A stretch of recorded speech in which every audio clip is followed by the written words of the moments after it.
እንኳን ደስ አላችሁ። አሜን አሜን። አጠገባችሁ ያሉትን ወደ ግራ ወደ ቀኝ እንኳን ደህና መጣ እንኳን ደህና መጣሽ በላቸው። እስቲ አንድ ሰው የሚያስፈራ እግዚአብሔር ሞገስ በእኔ ላይ ነው ይበል። 17 ጊዜ ሆነው በሉ። እንደዛው ሆኖላችኋል። ፈጠን ብለን የእግዚአብሔርን ቃል በሁለት ክፍል ከፍለን እናያለን። የመጀመሪያው እየቀጠለ ያለው የወሩን ትምህርት እናያለን። ከዛ ሲቀጥል ደግሞ ዛሬ ቃል ኪዳናዊ የንግድና የሥራ ጥርመሳ ቀናችን ነው። አንድ ሰው ለጥርመሳ የሆነ ኃይል ዛሬ መገናኘት ይሆንለታል። ለጥርመሳ የሚሆን ብርሃን በአንድ ሰው ላይ ዛሬ ይመጣል። የእጆቻችሁ ሥራዎች ሁሉ የተባረኩ ይሆናሉ። በዚህ ወር እግዚአብሔር በእምነት አቅጣጫ ኃይልን እያስታጠቀናል። እግዚአብሔር ማድረግ የሚችለውን ሁሉ እምነት እንዲሆን ያደርጋል በሚል እያየን ያለ ነው። በደንብ አስተውሎ በእግዚአብሔር መንግሥት ውስጥ ተጽዕኖን መፍጠር የሚችሉ ሰዎች ሁሉ የእምነት ሰዎች መሆን ግዴታ ነው። ለዚህ ነው መጽሐፍ ቅዱስ ዕብራውያን ምዕራፍ 11 ላይ የእምነት ሰዎችን ይዘረዝራቸዋል። እምነት የተለያዩ ፈተናዎችን አልፎ የተለያዩ ተግዳሮቶችን አልፎ እምነትም ተአምራትን በሰዎች ሕይወት ላይ ያደርጋል። ያ ብቻ አይደለም፣ እምነት እስከ መጨረሻው ድረስ እየሰራ የሚቀጥል ኃይል ነው። በዚህ ወር ዋናው ጥቅሳችን ማርቆስ 9:23 ነው። ዛሬ ለአንድ ሰው መልካም ዜና አለኝ። በሕይወታችሁ ላይ ተግዳሮት ሆኖ የቆየ ነገር ሁሉ ዛሬ ወደ ምስክርነት ይቀየራል። በጌታ በኢየሱስም ዛሬ ወደ ተአምራት ይቀየራል። ማርቆስ ምዕራፍ 9 ቁጥር 23 ላይ ለሚያምን ሁሉ ይቻላል አለ። በደንብ ተከታተሉ። ዛሬ ቃሉ እየመጣ ሳለ መንፈሱን መካፈል ይሆንላቸዋል። ለሚያምን ስንቱ ይቻላል? ሁሉ ይቻላል። ባለፈው እያስባልኳቸው ነበር። ዛሬም አብረን እንላለን። እስቲ ቀንጃችሁን ከፍ አድርጉና ለሚያምን ሁሉ ይቻላል በሉ። ለእኔ ሁሉ ይቻላል በሉ። እስቲ አሜን። አሁን ለሚያምን ሁሉ ይቻላል ሲባል ማንም ሰው ላይቃወም ይችላል። ለእኔ ሁሉ ይቻላል ሲባል ግን አንዳንዱ ያዝ ያደርገዋል። እዛ ጋር ነው ልዩነቱ ያለው። እግዚአብሔር ሁሉን ይችላል። አዎን ሁሉን ይችላል። ለሚያምኑ ሰዎችም ጌታ ኢየሱስ ነው የተናገረው። ምናልባት የሰው ትምህርት ቢሆን ኖሮ የስተት ትምህርት ነው ይባል ነበረ። ኢየሱስ ራሱ የተናገረው ስለሆነ የስተት ትምህርት ነው የሚል ከየትም አይመጣም። እዚህ ጌታ ኢየሱስ ራሱ ምን አለ? ለሚያምን ሰው ሁሉ ይቻላል። እንደገና እጃችሁን አንሱና ለሚያምን ሁሉ ይቻላል በሉ እስቲ። ለእኔም ሁሉ ይቻላል በሉ እስቲ። አሜን። እንዲህ አይነት የእምነት ኃያላንን ነው እግዚአብሔር በዚህ ወር ማስነሳት ያቀደው። አሜን። ሲንቀጠቀጡ የነበሩ፣ ሲፈሩ የነበሩ፣ ሲጨነቁ የነበሩ፣ ሲያለቅሱ የነበሩትን እግዚአብሔር ገዢ አድርጎ በዚህ ወር ይቀይራቸዋል። ለሚያምን ሁሉ ይቻላል። ያንን ክፍል በደንብ ለመረዳት ከቁጥር 22 እስከ 24 ያለውን አብረን እናያለን። እዛው ማርቆስ 9 ከ22 እስከ 24 እንደዚህ ይላል። ብዙ ጊዜም ሊያጠፋው ወደ እሳትም ወደ ውሃም ጣለው፣ ቢቻልህ ግን እዘንልን እርዳንም አለው ይላል። እዚህ አሁን ይሄ ወላጅ ይሄ አባት ወደ ኢየሱስ መጥቶ በልጁ ላይ ስለሆነው ነገር ተጨንቆ የኢየሱስን እርዳታ እየለመነ ነበረ። እዘንልን እርዳን እያለ ኢየሱስን ይለምን ነበረ። ክብር ለኢየሱስ ይሁን፣ ክብር ለኢየሱስ ይሁን። አሜን። አሁን ኢየሱስ የዚህን ሰው ጥያቄ የዚህን ሰው ጸሎት ከሰማ በኋላ የመለሰውን መልስ በደንብ ስሙ። ዛሬ ለአንድ ሰው ነፃ መውጣት ይሆንለታል። አንዳንዴ የሃይማኖት አመለካከትም እምነታችን እንዳይሰራ ያደርጋል፣ ይጨቁነናል። ግን ጌታ ኢየሱስ ክርስቶስ በግልጽ የተናገረው እንደዚህ ነው። ቁጥር 23 ላይ ኢየሱስም ብቻልህ ትላለህ? ለሚያምን ሁሉ ይቻላል አለው ይላል። ቁጥር 24 ላይ ወዲያውም የብላቴናው አባት ጮሆ አምናለሁ፣ አለማመኔን እርዳው አለ። እዚህ አሁን ኢየሱስ ያወራው ስለሱ ስለሰውየው ስለራሱ እምነት እንደሆነ አባትየው ገብቶታል። አማን። ለዚህ ነው አምናለሁ አለ። አንተም ብታምን ኖሮ ይሄ ነገር ለአንተም ይሆንልሃል፣ እኔም ብቻልህ ትለኛለህ አለ። እኔን ተወኝ፣ የኔን ብቃት የኔን አቅም ተውና አንተም የምታምን ከሆነ ይህንን ነገር ራስህ ጸጥ ታደርገዋለህ፣ ራስህ ታስቆመዋለህ፣ ራስህ ወደ ምስክርነት ትቀይረዋለህ አለ። ለዚህ ነው እግዚአብሔር በቃሉ ብርሃን ሰዎችን ኃይል የሚያስታጥቃቸው፣ በመንፈሱ ጸጋን የሚያካፍላቸው፣ እግዚአብሔርን ወክለው ሰዎችን በተሰማሩበት በሄዱበት ሁሉ ተአምራቶችን የሚያዙ እንዲሆኑ ነው። ይህንን የሚያረጋግጡ ብዙ ክፍሎችን ከመጽሐፍ ቅዱስ ውስጥ እንመለከታለን። ጌታ ኢየሱስ ስለኔ ብቃተው አንተ ራስህን ብታምን ትችላለህ። ለኔ ሪፖርት ማድረግ አያስፈልግህም። አንተ ብትናገር፣ አንተ አቁም ብትለው፣ አንተ ተፈወስ ብትለው፣ አንተ ተነስ ብትለው፣ አንተ ተቀየር ብትለው ላንተም ይሆንልሃል አለ። ሃሌሉያ! የአንድ ሰው አይኖች እየተከፈቱ ነው። እንደዚህ አለ። እንግሊዝኛው እንደዚህ ይላል። Jesus said unto him, if thou canst believe, all things are possible to him that believeth. አንተ ራስህ ብታምን ለሚያምን ሁሉ ይቻላል። የብላቴናውንም አባት አስመልክተው ዛሬ ለአንድ ሰው መልካም ዜና አለኝ። በኢየሱስም በጨነቃችሁ ጉዳይ ሁሉ ላይ የእግዚአብሔር ጣልቃ ገብነት ይሆናል። አሜን። በጌታ በኢየሱስ ማውጃለሁ። ለከበዳችሁ ነገር ሁሉ መለኮታዊ ጣልቃ ገብነት ይሆንላችኋል። አንድ ሰው ቀኝ እጁን ከፍ ያድርግና ከዚህ በኋላ በለው እስቲ በህይወቴ ላለ ተግዳሮት መፍትሄ ከሌላ ቦታ አልፈልግም በለው። እኔ ራሴ መፍትሄ ነኝ በሉ እስቲ። አሜን። እኔ ራሴ ለውጥ ማምጣት እችላለሁ። እኔ ራሴ ፈውሴን ማምጣት እችላለሁ። እኔ ራሴ ጤናዬን ማምጣት እችላለሁ። በዛ ላይ ነው ጸንተን መቆም ያለብን። ይሄ መረዳት እጅግ በጣም ትልቅ መረዳት ነው። እጅግ በጣም ገዢ የሚያደርግ መረዳት ነው። እና ከዚህ ጋር አብረው የሚሄዱ ብዙ ክፍሎችን ከመጽሐፍ ቅዱስ እናያለን። ጥቂቶችን ልንገራችሁ። ማርቆስ ምዕራፍ 4 ቁጥር 40 ላይ ማርቆስ 4:40 ላይ ጌታ ኢየሱስ ክርስቶስ ደቀ መዛሙርት በጀልባ ላይ ሆነው ማዕበል ተነስቶባቸው ሲናወጡ ኢየሱስ ተኝቶ ነበራል። እና ከተኛበት ኢየሱስን ቀሰቀሱት። በቀሰቀሱት ሰዓት ኢየሱስ እንደዚህ አለ፣ እንዲህ የምትፈሩ ስለምንድን ነው? እንዴትስ እምነት የላችሁም አላቸው። ያ ማለት ማዕበሉን እናንተ ማስቆም ትችሉ ነበር። ማዕበሉን እናንተ ራሳችሁ ጸጥ በል ማለት ትችሉ ነበር። በኢየሱስም ዛሬ በትር የሚሆን ብርሃን ይዛችሁ መሄድ ይሆንላችኋል። አሜን። እስቲ አንድ ሰው እምነት አለኝ ይበል። አምናለሁ። አሜን። አምናለሁ አለ። የዛ የብላቴናው አባት ጮሆ አምናለሁ አለ። ነው እንዴ? እኔም ካመንኩ ማድረግ እችላለሁ አለ። እንደዛ ከሆነ አምናለሁ አለ። ግን እንዲሁ ጉድለት ካለም ደግሞ እርዳኝ አለ። አሜን። አለማመኔን እርዳኝ አለ። ገና አምናለሁ አለ። ክብር ለኢየሱስ ይሁን። የሚያምኑ ሰዎች ሁሉ ሁኔታቸውን የሚቀይሩ ሰዎች ናቸው። ስንቶች እነዛን 7 ነገሮች እንደጻፏቸው አላውቅም። በዚህ ወር ወደ ታምራት ይቀየርላቸዋል። ኦሬዲ ሰዎች መመስከር ጀምረዋል። አሜን። መሆን ጀምሯል። እግዚአብሔር የተናገረው ክብር ለኢየሱስ ይሁን። አሜን።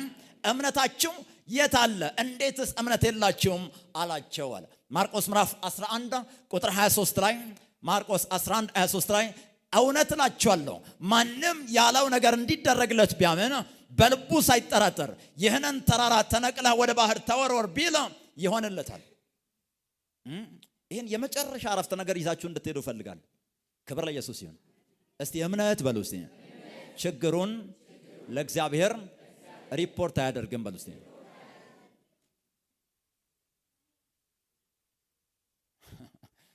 አሜን። በቃ ሪፖርት አያደርግም። ተራራ አለ፣ ችግር አለ፣ መከራ አለ፣ እንዲህ አለ ብሎ ለእግዚአብሔር ሪፖርት አያደርግም። በጣም የሚያስገርም ነው። ኢየሱስ ለኛ ፈር ቀዶልን ሄደው ምሳሌን ትቶልን ሄደው በምድር ላይ በነበረው የአገልግሎት ዘመኑ ሁሉ የትኛውም ቦታ ላይ ችግር ገጥሞት አባቶ እባክህ ያለበት ቦታ የለም። አሜን።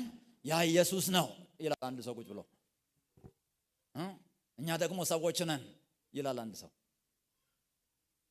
አሜን።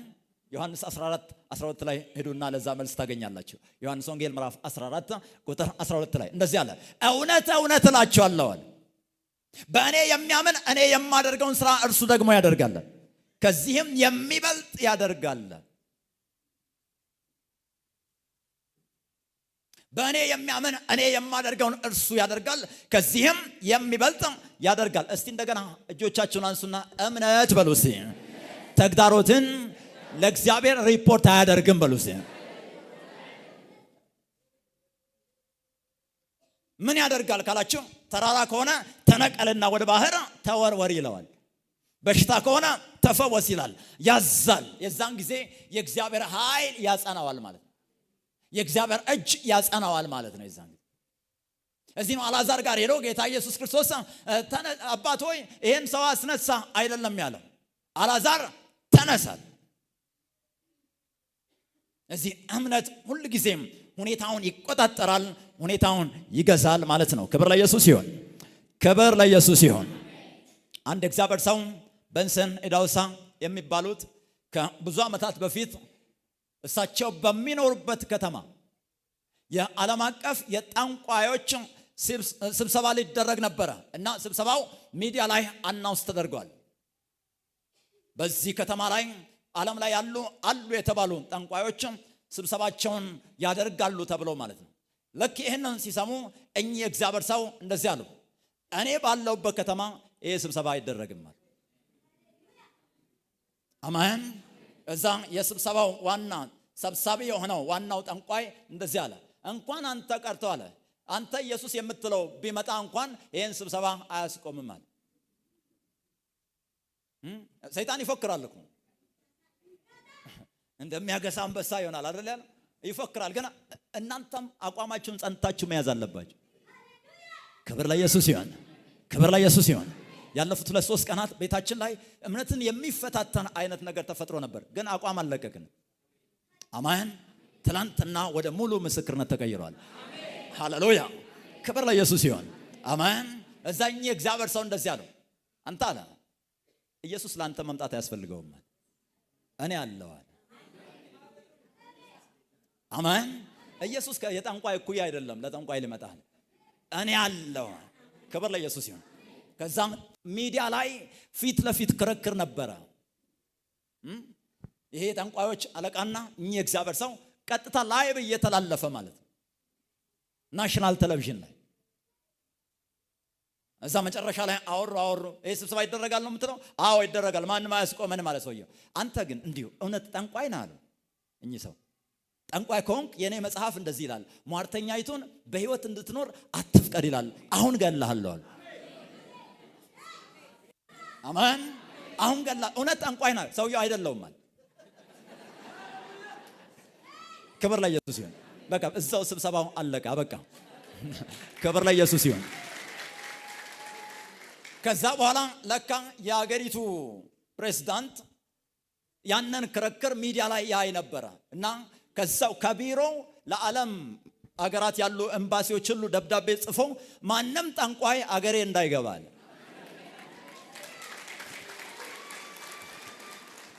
ክብር ለኢየሱስ ይሁን። እዚህ ህይወታችሁ ላይ ያለውን ነገር ለማስቆም የሚሆንን ኃይል ኢየሱስ ሰጥቷቸዋል። ስልጣንን ኢየሱስ ሰጥቷቸዋል። ለዚህ ነው ማንም ያለው ነገር እንዲደረግለት ቢያምን አለ በልቡም ሳይጠራጠር ይህንን ተራራ ተነቅለህ ወደ ባህር ተወርወር ቢል ይሆንለታል አለ። ለእግዚአብሔር ችግሩን ሪፖርት ቢያደርግ አይደለም ያለው። ለዚህ ነው የልጅነትን ስልጣን እግዚአብሔር ሰጥቶናል። መንፈሱ በእኛ ውስጥ አለ፣ ስሙ በእኛ ላይ ተጠርቷል፣ የስሙ ኃይል በእኛ ይሰራል። እዚህ መቼም ይሄን አትርሱ። የትም ቦታ ላይ መጽሐፍ ቅዱስ ላይ አታገኙም። የትም ቦታ ላይ ተአምራት ያደረጉ ሰዎች ሁሉ ለእግዚአብሔር ሪፖርት ያደረጉበትን ቦታ የትም አታገኙም። የትም መጽሐፍ ቅዱስ ላይ አታገኙም። አዲስ ኪዳን ላይ ሄደው አዘዋል፣ ሄደው ፈውስን አስፈጽመዋል። ለዚህ ነው ጴጥሮስ እንኳን ኤንያ ጋር ሄደ። ከ8 ዓመት ጀምሮ በሽተኛ የነበረ አልጋ ቁራኛ የነበረ ሰው ጋር ሄደና ኤንያ ሆይ አለ ኢየሱስ ይፈውሳል፣ ተነሳል። አሜን። አባቶ ይሄን ለብዙ ዘመናት ታሞ የነበረውን ብርታስተዋቅም አይደለም። አሜን። እምነት ሁሉ ጊዜም አዛዥ ነው። ክብር ለኢየሱስ ይሁን። እምነት ምንድነው? አዛዥ ነው። ለዚህ ኢየሱስ ለዚህ ነው ብቻ ትላለህ አንተ እንኳን የምታምን ከሆነ ለሚያምን ሰው ሁሉ ይቻላል አለ። ለአንድ ደቂቃ ሰጣችኋለሁ። ዛሬ ተግባራዊ ነው ይሄ ወር ብያችኋለሁ። ለዛ ነው 7 ነገሮችን ጻፉ ያልኳችሁ። ስንቶች ታምናላችሁ? ያንን ጉዳይ አሁን እዘዙት። በህይወታችሁ ላይ ያለው ነገር መሄድ ያለበትም ከሆነ መምጣት ያለበትም ከሆነ አሁን በእምነት አውጁ። አሁን በልቡም ሳይጠራጠር አለ ያለ ምንም ጥርጣሬ አውጁ። አሁን ከዚህ ሰዓት ጀምሮ ዛሬ ከሰዓት ነገ በዚህ ሳምንት ያ ጉዳይ ወደ ምስክርነት ይቀየራል። አሁን ምንም ይሁን አሁን ሼካፓንትሮሰ ከባናማ ላትራጀሊ ካቦሰ ከባና ራንትራውጀሊ ካቦሰ ከባና ባናማ በሽታ ይሁን ደዌ ይሁን ከላያችሁ ላይ እንዲነቀል መከፈት ያለበት በር ከሆነ ተከፈት በሉት። አሁን በጌታ በኢየሱስ ክርስቶስ ስም መሆን ያለበት ከሆነ እንዲሆነ፣ መነቀል ያለበት ከሆነ እንዲነቀል። አንድ ደቂቃ ያመነ ሰው ከልብ ጥልቀት አውጆ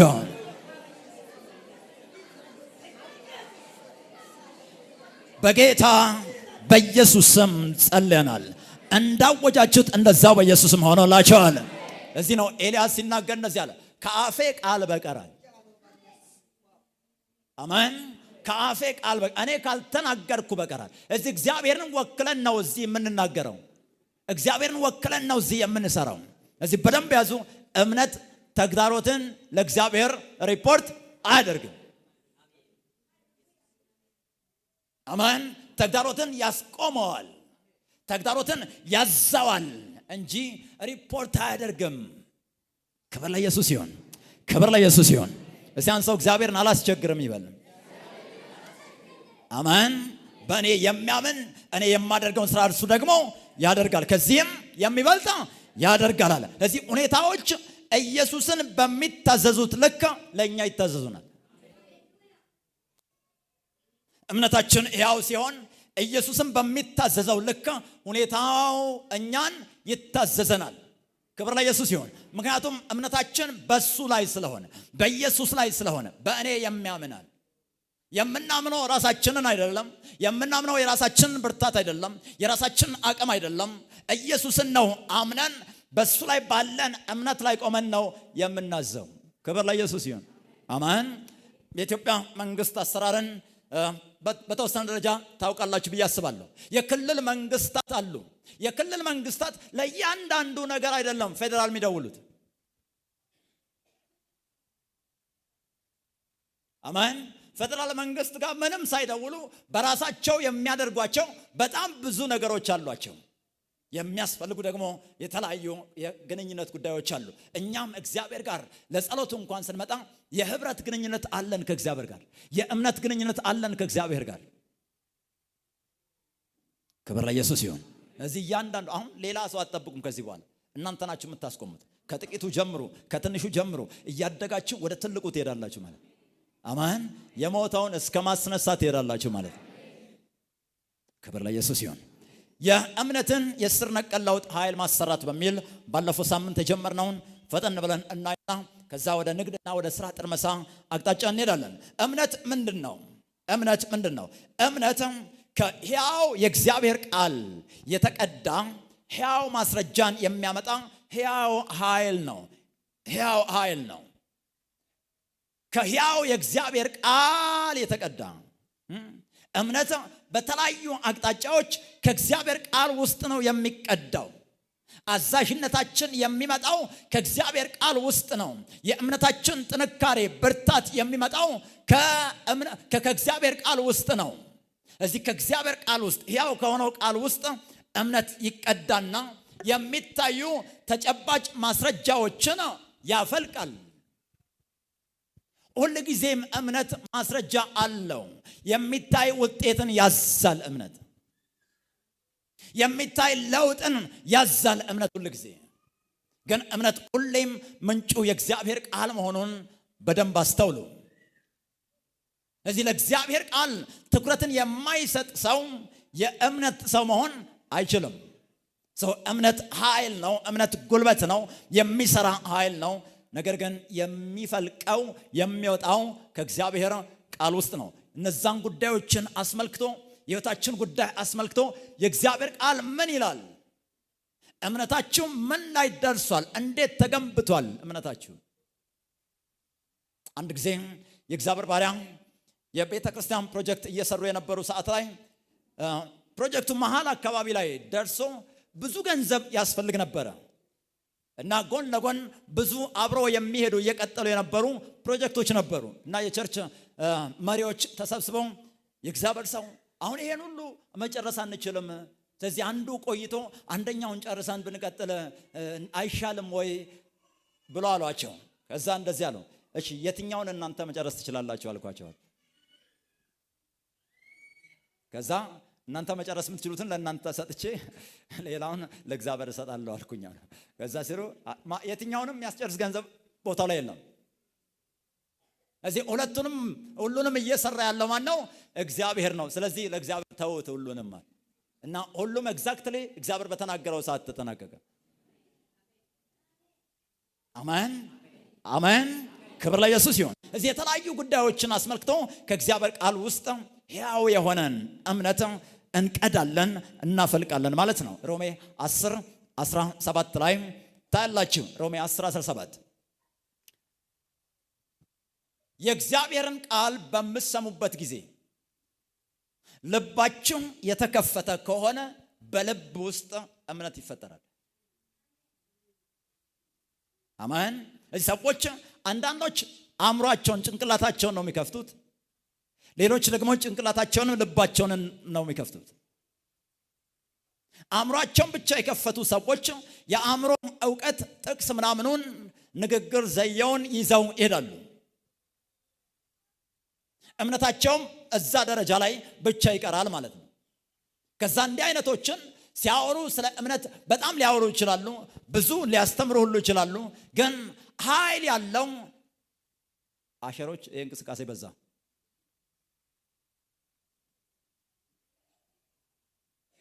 ክብር ለኢየሱስ ይሁን፣ ክብር ለኢየሱስ ይሁን። ጭንቅላታቸውን ብቻ የከፈቱ ሰዎች የጭንቅላት እምነት ነው የሚይዙት። ያ ተግዳሮት በመጣ ጊዜ መቋቋም አይችልም። ልባቸውን የከፈቱ ሰዎች ልባቸው ላይ እምነት ይፈጠራል። ስለዚህ ምን ከፍታችሁ ነው የእግዚአብሔርን ቃል የምትሰሙት?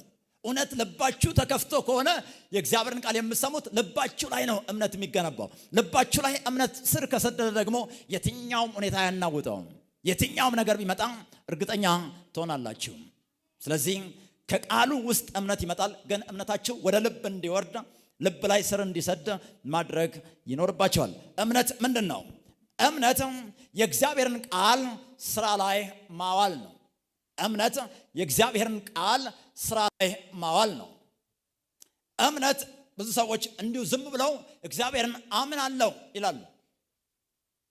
እግዚአብሔርን አምናለሁ፣ እንደዛ አይደለም። እምነት ያንን የህይወታችን ጉዳይ አስመልክቶ ያንን ተአምራት የምትፈልጉበትን አቅጣጫ አስመልክቶ ቃሉ የሚለውን ማድረግ ነው። የእግዚአብሔር ቃል ደግሞ ግራ የሚያጋባ መመሪያ አይደለም። እያንዳንዱን ጉዳይ አስመልክቶ ግልጽ የሆኑ የቃሉ መመሪያዎች አሉ። አንዳንድ የህይወታችን ጉዳዮች ምስጋናን የሚጠይቁ ናቸው፣ ውዳሴን የሚጠይቁ ናቸው። ተቃራኒ የሆነው ሳሉ እኮ ነው። አንዳንድ የህይወታችን ጉዳዮችም ወጣችሁ የሆነ እንቅስቃሴ ማድረግ የሚጠይቁ ናቸው። አንዳንድ የህይወታችሁ ጉዳዮች ደግሞ ዘር መዝራትን የሚጠይቁ ናቸው። አንዳንድ የህይወታችሁ ጉዳዮች ለሰዎች ለሌሎች መጸለይን የሚጠይቁ ናቸው።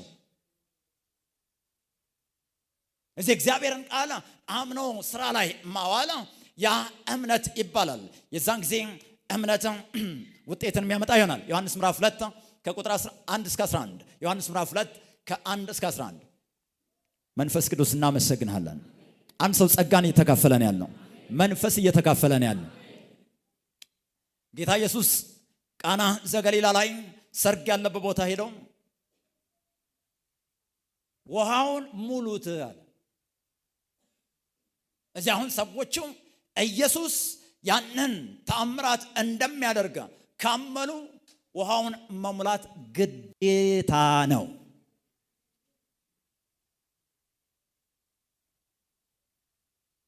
ከኔና ከናንተ የሚጠበቁ ግዴታ የሆኑ የእምነት እርምጃዎች አሉ። ሁሌም ሰዎች የሚሉት አባባል አለ።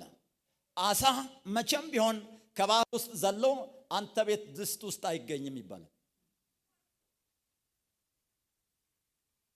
ሄዳ አጥምዳ ማምጣት አለብህ። እግዚአብሔር ባህር ውስጥ አሳ ያዘጋጅልሃል። እግዚአብሔር ገበያ ውስጥ ትርፍ ያዘጋጅልሃል።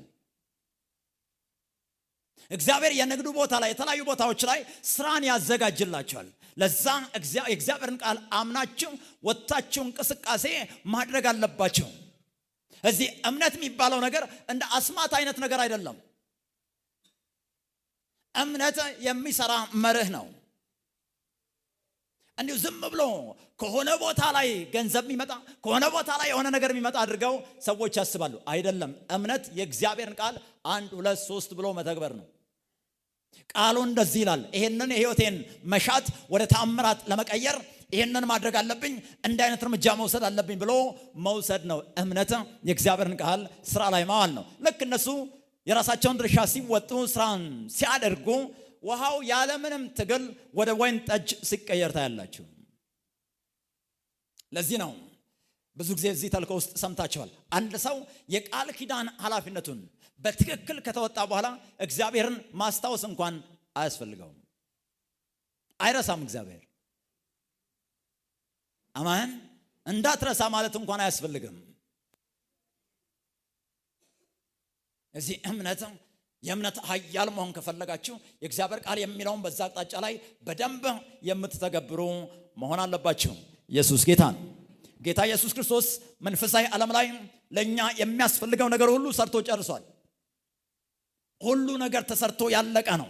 ነገር ግን ያ ተሰርቶ ያለቀው እጃችን ላይ እንዲገባ ከኛ ማድረግ ያለብንን ሁሉ ማድረግ ይጠይቃል። ይሄንን ምሳሌ አንደኛው አገልግሎት ላይ እየነገርኳቸው ነበር። ያለፈው ወር አካባቢ ከውጭ ሀገር አንድ ሰው እቃ ላከልኝ እና የላከልኝ እቃ የገርጂ አካባቢ ወደ አንበሳ ጋራዥ አካባቢ ነው መጥቶ እንዴት እዛ እንደደረሰ አላውቅም።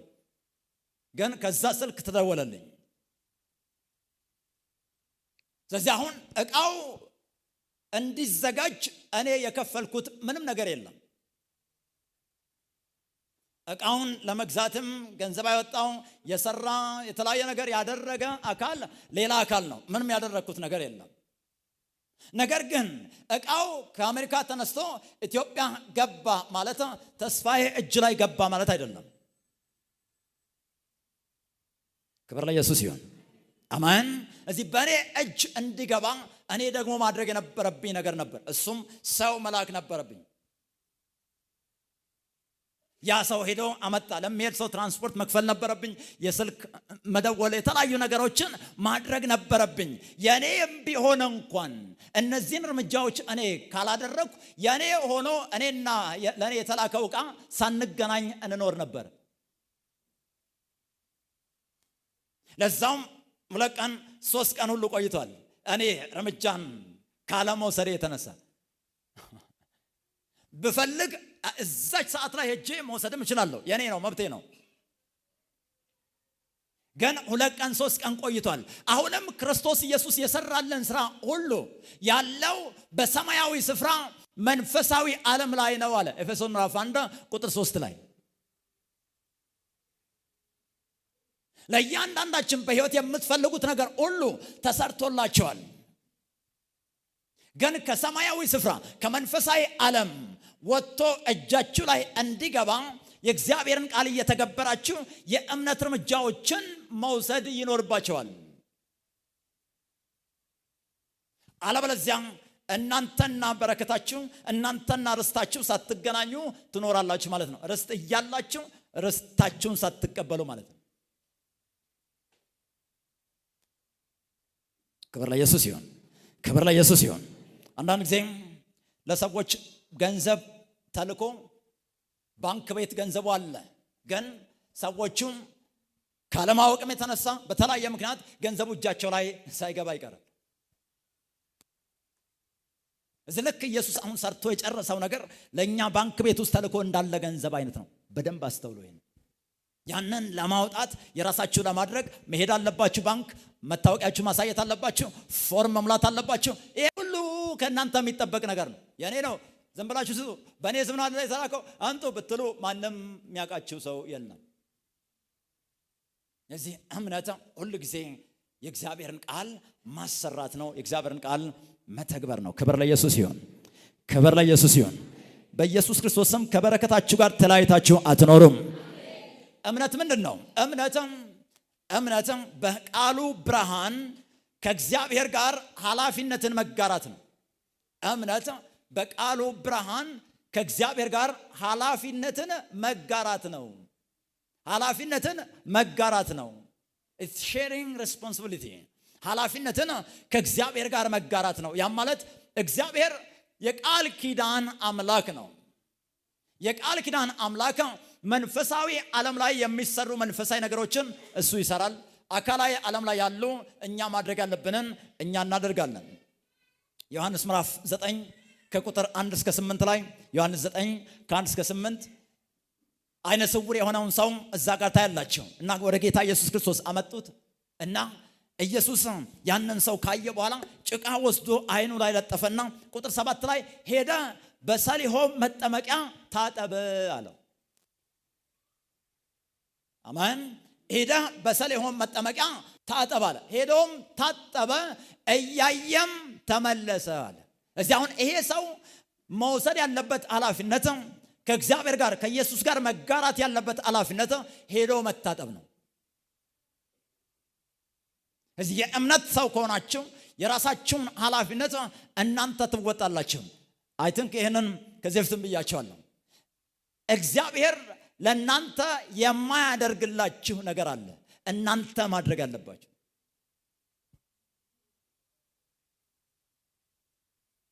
መጸለይን እግዚአብሔር አይጸልይላችሁም።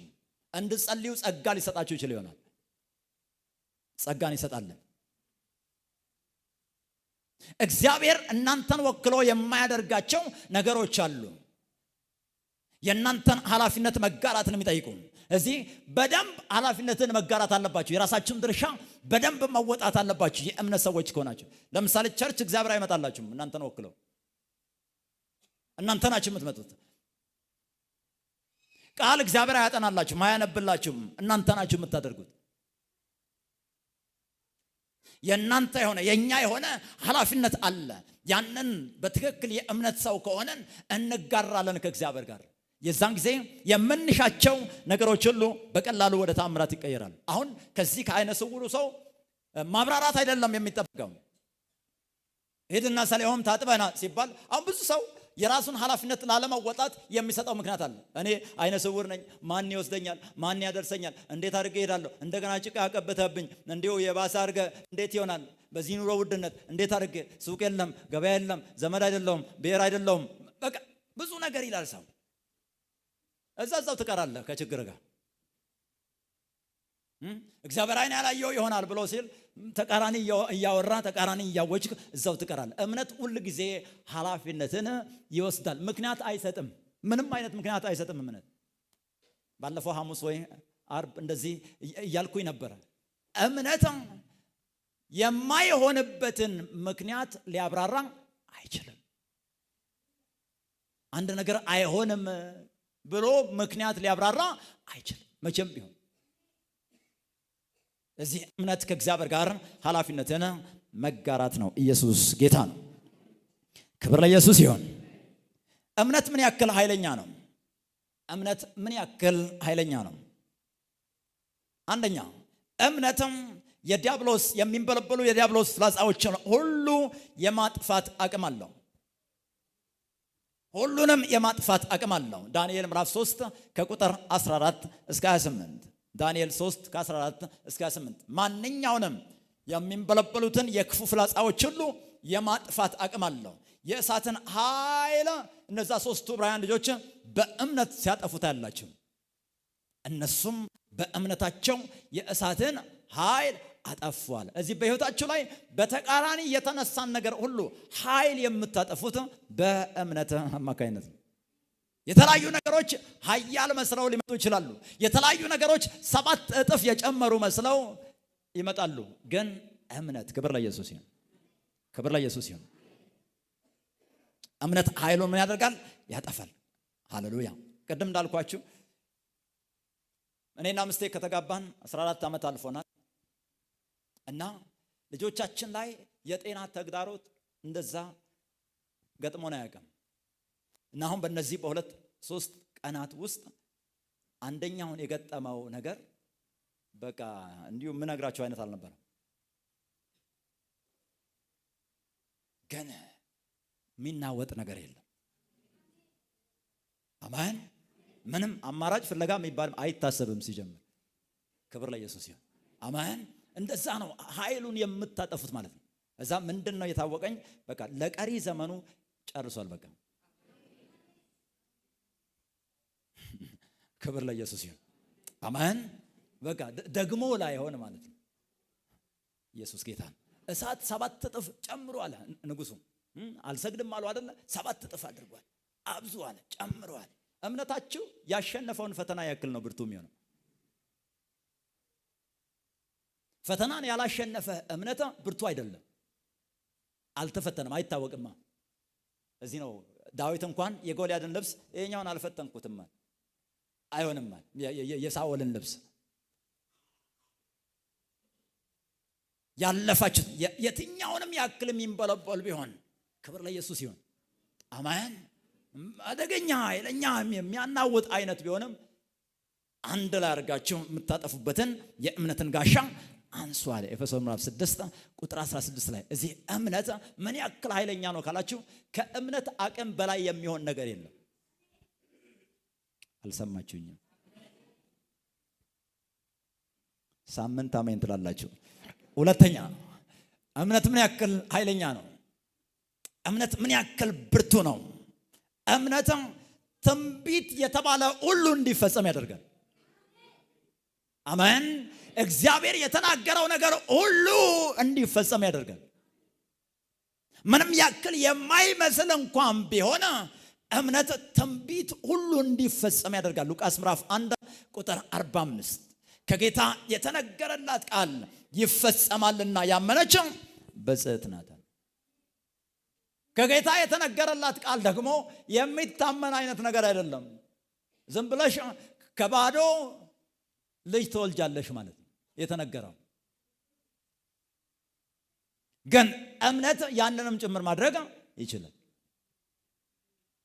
ምንም ያክል የማይመስል ቢሆን ኢየሱስ ጌታ ነው። አሁን እግዚአብሔር እየተናገረ ያለው እኮ የሚመስል ነገር እኮ አይደለም። ታናሹን ለሺህ ይሆናል። አሜን። ታናሹ ማለት በዚህ ጉባኤ ውስጥ ሁሉ ውስጥ የመጨረሻ ታናሽ የተባለው በቃ ለሺህ ይሆናል። እግዚአብሔር የሚመስል ነገር ተናግሮ አያውቅም። የማይመስል ነው የሚናገረው። በቃ የማይቻለውን ነገር ነው የሚናገረው። ግን እምነት ትንቢቶች ሁሉ እንዲፈጸሙ ያደርጋል። ጸንታችሁ በዛ ቃል ላይ ስትቆሙ እግዚአብሔር ቃሉን ያጸናላችኋል። በኢየሱስም እግዚአብሔር የተናገራችሁ ቃል ሁሉ ተፈጽሞ ማየት ይሆንላችኋል።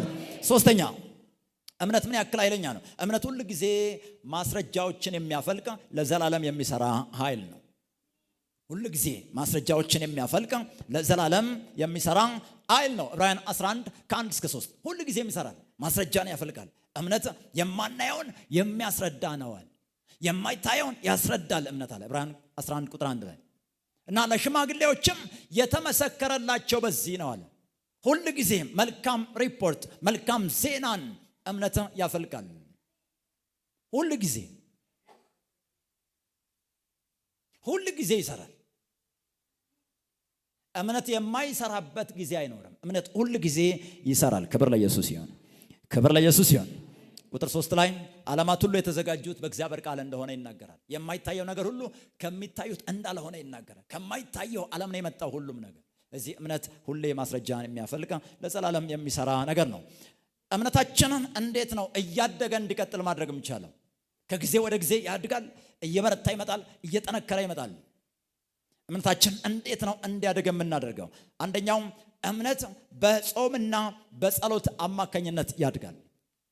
እምነት በጾምና በጸሎት አማካኝነት ያድጋል። ለዚህ ነው ባለፈው ይሄ ወር ከመጀመሩ በፊት እነዚህን 3 ወራት እምነት ላይ እናተኩራለን እያልኳቸው ነበር።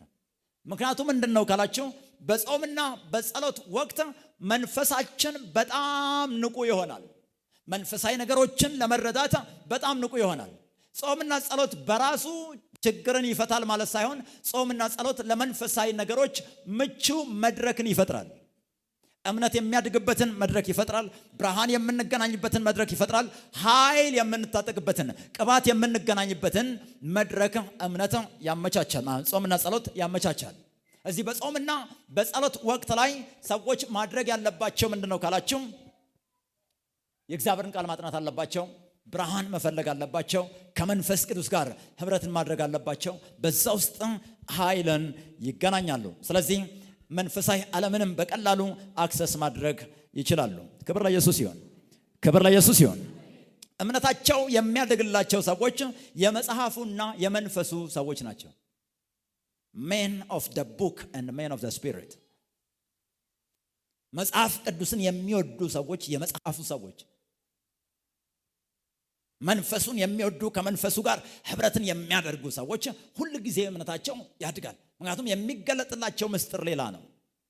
የሚበራላቸው ብርሃን ሌላ ነው። የሚታጠቁት ኃይል ሌላ ነው። የሚካፈሉት ቅባት ሌላ ነው።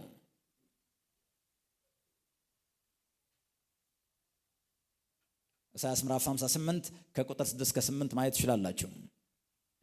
ሁለተኛው እምነት በቀጣይነት እንዲያድግ የሚያደርገው ተስፋችንን ሕያው አድርገን መጠበቅ ነው። ተስፋችንን ሕያው አድርገን መጠበቅ ነው። ተስፋ ከሌለ እምነት አይኖርም፣ እምነት አይሰራም። እምነት ተስፋ የምናደርገውን ነገር የሚያስረግጥ ነው። ተስፋችን ሁሉ ጊዜ ሕያው መሆን አለበት። አንዳንድ ጊዜ ያላለቀውን ነገር እኛ እንጨርሳለን። በቃ ይሄ ነገር ከዚህ በኋላ አይሆንም ብለን እንላለን፣ አበቃ እንላለን። እዛ ነው ማርታ በቃ ይሄ ሞቷል፣ ሸቷል፣ የለም ማለች። እዛ ጌታ ኢየሱስ እንደዚህ አይባልም። አሜን። መክብብ ምዕራፍ 9 ቁጥር 4 ሰው ከሕያዋን ጋር ካለ ሁሉ ጊዜ ተስፋ አለው አለ። ሮሜ 4 ከ18 እስከ 21 ላይ አብርሃምን አስመልክቶ ተስፋ ባልሆነው ጊዜ ተስፋ ይዞ አመናል። ኢየሱስ ጌታ ነው። ይሄንን ልበላችሁ፣ እነዚህ የእምነት እንቅፋት የሚሆኑ ነገሮች ሁሉ፣ ተቃራኒ የምንላቸው ነገሮች ሁሉ ያሉት በዚሁ በአካላዊ ዓለም ላይ ነው። ለአንድ ሰው ነፃ መውጣት ይሆንለታል። አሜን። የት ነው ያሉት? በአካላዊ ዓለም ላይ ነው። በደንብ ስሙ። ተግዳሮት ብላችሁ የምትሏቸው ነገሮች ሁሉ፣ ችግር ናቸው ብላችሁ የምትሏቸው ነገሮች ሁሉ አካላዊ ዓለም ላይ ነው ያለው። እኛ ደግሞ የምናወራው አሁን እምነት ብለን የምንለው ነገር ከሌላ ዓለም ጋር የሚያገናኘን። አሜን። እዚህ ለሌላኛው ዓለም ሌላ የሆነው የእግዚአብሔር የሆነው ዓለም ለዚህኛው እዚህ ውጪ አካላዊ ዓለም ላይ ያለውን ችግር አትነግሩትም። ለዚህ ነው እግዚአብሔር የትም ቦታ ላይ ሰዎች ማብራሪያ ይዘው ምክንያት ይዘው ሲመለሱ አሁንም ደግሞ ይልካቸዋል። ፈርዖን አለቅም አለ ብሎ ሲል ሂድ ተመልሰሃል። ክብር ለኢየሱስ ይሁን። በቃ ይሄን ሳይሆን ሂድ አሁንም ተመልሰ፣ ሂድ አሁንም ተመልሰ፣ እዛው ሂድ አሁንም ተመልሰሃል። አካላዊ ዓለም ላይ ያለ ማንኛውም ነገር ለእግዚአብሔር እንቅፋት መሆን አይችልም። እዚህ ተስፋ ልትቆርጡ አይገባም። በየትኛውም ሁኔታ እግዚአብሔር መንገድ በሌለበት መንገድን ማድረግ ይችላል። ስለዚህ ከእግዚአብሔር ቃል ውስጥ የወደፊቱም በደንብ ያየ ሰው ተስፋ ብስ ሊሆን አይችልም። ተስፋ ሊያጣ አይችልም። ከእግዚአብሔር ቃል ላይ ብርሃንን ያገኘ ሰው፣ የተረዳ ሰው መቼም ቢሆን ተስፋ ሊቆርጥ አይችልም። አንድ ጊዜ የዛሬ 3 ወር አካባቢ ይመስለኛል አንድ እናት ከሆስፒታል ደውላ ባሏ ሆስፒታል ገብቷል። ከዛ ጌታን በቅርብ ነው የተቀበለው ባልየው እና ወንድሞቹ ኦርቶዶክስ ነው የሚቀበረው እያሉ ነው፣ እናንተ ቀብር አታስፈጽሙም ብላለችኝ። ክብር ለኢየሱስ ይሁን። ከዛ አሁን እሱን አይደለም ማወራልሽ አልኳት። ክብር ለኢየሱስ ይሁን። አሜን። አሁን እሱን አይደለም የማወራላሽ። ክብር ለኢየሱስ ይሁን። አለ ሰውየው አሁን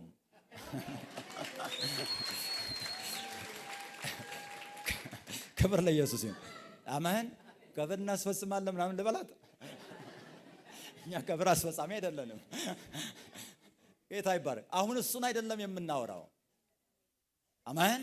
አሁን የምናወራው ስለ ሰውየው ፈውስ ነው። አሜን። በጣም ሰዎች ከአካላዊ ዓለም ውጡ፣ ከሚታየው ነገር ውጡ። አሁን ክብር ለኢየሱስ ይሁን። አሜን። መንፈሳዊውን ዓለም ተመልከቱ። ከቃሉ ውስጥ ብርሃንን እዩ፣ ያንን አውሩ። ምንም ይበል ማንም፣ ምንም ይበል የትም ይሁን። ክብር ለኢየሱስ ይሁን። እምነት እንደዛ ነው የሚሰራው። ተቃራኒ ሁኔታ ይኖራል፣ ይገጥማቸዋል እኮ መጽሐፍ ቅዱስ ላይ ተአምራት ተብሎ የተጻፉ ነገሮች ሁሉ ተቃራኒ ሁኔታን የገለበጡ ነገሮች ናቸው።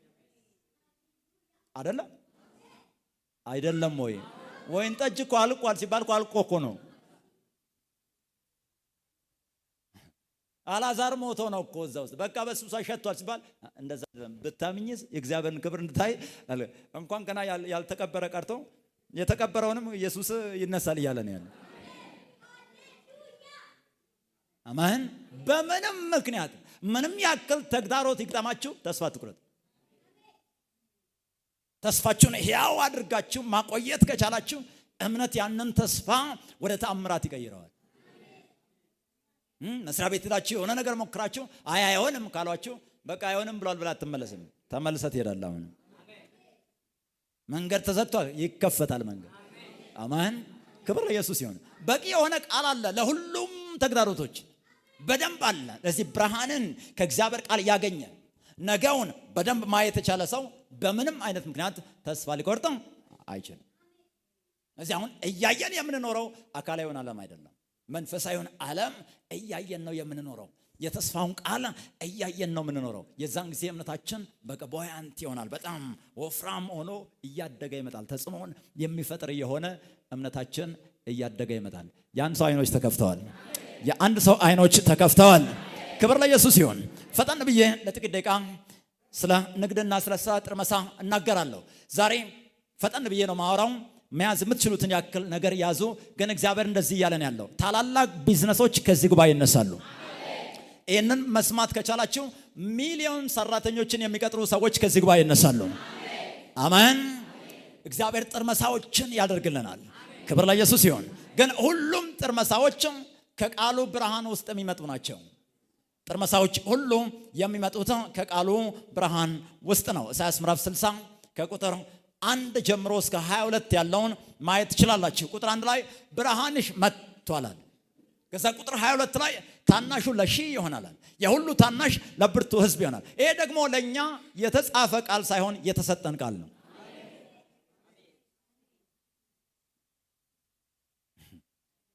በተጻፈውና በተሰጠው ቃል መካከል ሰፊ ልዩነት አለ። በስብከትና በተላከ ቃል መካከል ሰፊ ልዩነት አለ። አሁን ስብከት አይደለም፣ ይሄ የተላከልን ቃል ነው። ግን ብርሃን የጥርመሳዎች ሁሉ ምክንያት ይሆናል። ኢያሱ ምዕራፍ 1 ቁጥር 8 ኢያሱ 1:8 የዚህ ሕግ መጽሐፍ ከአፍህ አይለያል፣ ነገር ግን የተጻፈበትን ሁሉ ትጠብቅና ታደርግ ዘንድ በቀንም በሌሊት ማስበው፣ የዚያን ጊዜ መንገድ ይቀናልሃል ይከናወንልሃል። እዚህም በህይወት የምታደርጓቸው ነገሮች ሁሉ የእግዚአብሔርን ቃል አንደርስታንድ በማድረግ በመረዳት አድርጉ። ምንም ይሁን የምታደርጉት፣ እየነገዳችሁ ከሆነ ቃሉን ተረድታችሁ ነግዱ። ትዳራችሁን ቃሉን ተረድታችሁ ኑሩ። ጤናችሁን፣ ቤታችሁን፣ ገንዘባችሁን ቃሉን ተረድታችሁ አድርጓቸው። ሁሉም ነገር ከቃሉ ውስጥ የሚወጣ ስለሆነ መዝሙር ምዕራፍ 1 ቁጥር 3 እዚህ ጋር ለአንድ ሰው ዛሬ ጸልያለሁ። አሜን አሜን። እንደዚህ አለ፣ እርሱም በውሃ ፈሳሾች ዳር እንደተተከለች፣ አንድ ሰው አሜን ይላል ብዬ ነበር። ፍሬዋንም በየጊዜዋ እንደምትሰጥ ቅጠሏም እንደማይረግፍ ዛፍ ይሆናል። ሰው እግዚአብሔር እንደዚህ አለ፣ ዘመኑ እንዴትም አይነት ይሁን፣ ዛፍ ቅጠል የሚረግፈው ፀሐይ ሲሆን ነው፣ ድርቅ ሲሆን ነው። ገና እግዚአብሔር እንደዚህ አለ፣ ዘመኑ እንዴትም ይሆን ቅጠላቸው የማይረግፍ ሰዎች እዚህ ጉባኤ ውስጥ አሉ። አሜን። ሕይወታቸው የማይረግፍ፣ ገንዘባቸው የማይረግፍ፣ ጤናቸው የማይረግፍ፣ ሰላማቸው የማይረግፍ፣ እረፍታቸው የማይረግፍ ሰዎች በዚህ ጉባኤ አሉ። ምንም ያክል ዘመኑ የከፋ ቢሆን ቀንጃችሁን አንሱና ይህንን ከኔ ጋር በእምነት አውጁ። ዘመኑ በሉ ምንም ያክል የከፋ ቢሆን የኔ ቅጠል አይረግፍም በሉ እስቲ። የኔ ሕይወት አይረግፍም በሉ እስቲ። አሜን። የኔ ንግድ አይረግፍም በሉ እስቲ። የኔ ስራ አይረግፍም በሉ እስቲ። ዘግቼ አልገባም በሉ እስቲ።